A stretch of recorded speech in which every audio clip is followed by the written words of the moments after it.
રાપરમાં જૂની અદાવતનું બંદૂક રાખી એક યુવાન પર 3 શખ્સો દ્વારા હુમલો કરવામાં આવ્યો હતો।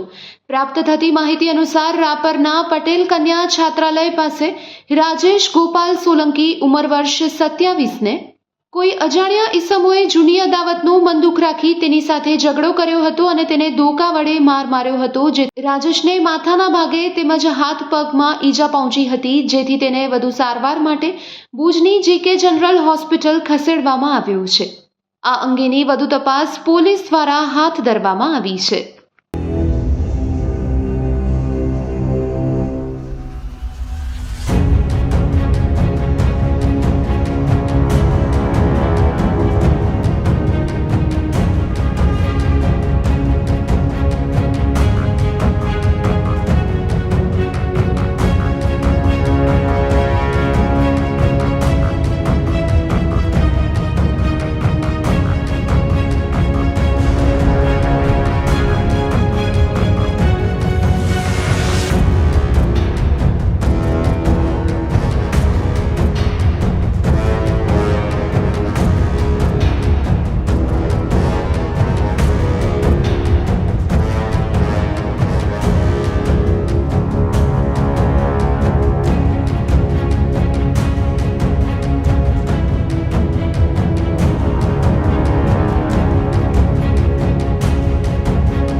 મારું નામ છે રાજ સોલંકી।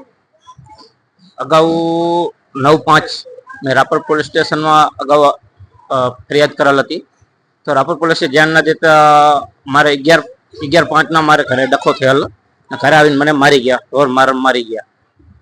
તે રાપર પોલીસે હજી સુધી ફરિયાદ લીધેલ નથી। અહીંયા નિવેદન લીધું તો નિવેદન એ લોકો સાચું લખ્યું નથી। આમાં મને એવું લાગે છે કે રાપર પોલીસનો પૂરો હાથ છે, કેમ કે જ્યારે મને મારામારીથી ત્યારે રાપર પોલીસ હાજર જ હતી, ત્યારે રાપર પોલીસ હજી સુધી એ લોકોનું કાંઈ કરેલ નથી।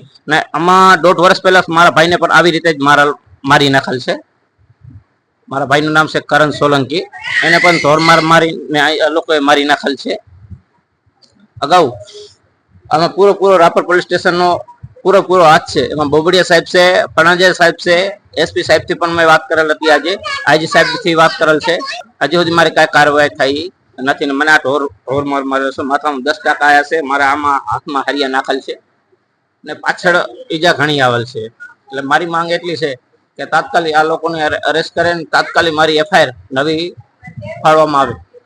ટીંગા ભાણા પઢિયાર, લાધા ભાણા પઢિયાર ને અમુક 4-5 બીજા છે સંડવાયેલા।